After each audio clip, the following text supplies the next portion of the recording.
Ang ating ebanghelyo ngayong Lunes, ika-26 ng Enero ay hango kay San Marcos, Kapitulo 3, versikulo 22 hanggang 30.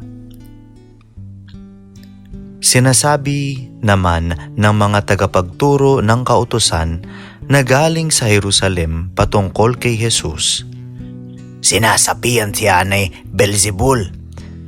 Nakapagpalaya siya ng mga demonyo sa pamamagitan ng kapangyarihan ng pinuno ng mga demonyo." Dahil dito, pinalapit ni Jesus ang mga tao at sinabi sa kanila ang ilang talinghaga. Sinabi niya, paanong mapapalayas ni Satanas ang kanyang sarili? Kapag naglaban-laban ang mga mamamayan ng isang kaharian, mawawasak ang kahariang iyon. Kapag naglaban-laban ang mga kaanib ng isang sambahayan, magkakawatak-watak ang sambahayang iyon. Gayon din naman, kapag kinalaban ni Satanas ang kanyang sarili at nagkabahabahagi ang kanyang mga kampon, hindi siya magtatagal at iyon na ang kanyang magiging wakas. Hindi maaaring pasukin at pagnakawan ang bahay ng isang taong malakas, malibang gapusin muna siya. Kapag siya'y nakagapos na, saka pa lamang mapagnanakawan ang kanyang bahay. Tandaan ninyo ito, maaaring patawarin ng tao sa lahat ng kanyang kasalanan at paglapastanganan. Ngunit, ang sino mang lumapastanganan sa Espiritu Santo ay walang kapatawaran, sapagkat siya ay nagkasala ng walang hanggang kasalanan.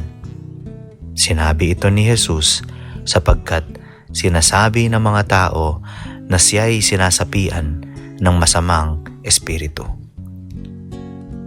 Ang mabuting balita ng Panginoon. Ang ating faith food reflection ay mula kay Sister Leira Francisco mula sa Hand of the Sower Catholic Community. Sins of a Hardened Heart. This gospel shows one of the saddest and most dangerous things that can happen to the human heart. When people see something good, something clearly from God, yet choose to label it as evil. The scribes saw Jesus healing the sick, freeing people from demons, and restoring lives. Pero imbis na matuwa o magtaka, they accused him of being possessed. They said his goodness came from the devil. We sometimes see this attitude in real life. People who are so set in their views that even when something beautiful or holy happens, they twist it into something negative. Minsan, ganito rin tayo. When we're hurt, prideful, or afraid, we tend to shut out the very light that's trying to reach us. Jesus answers with a simple truth. A house divided against itself cannot stand. Evil cannot fight evil. Good cannot come from darkness. His works, healing, freedom, love are proof that God is with him. Then comes the warning about blasphemy against the Holy Spirit. Madalas, nakakatakot pakinggan, but its meaning is clear.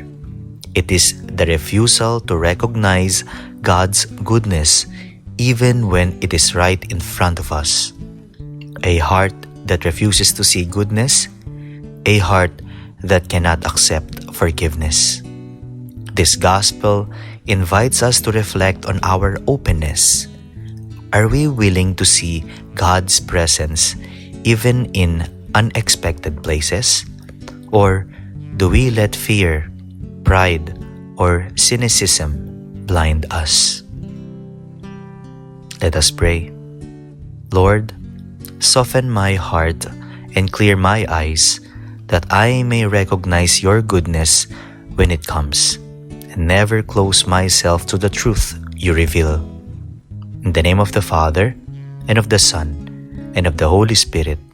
Amen.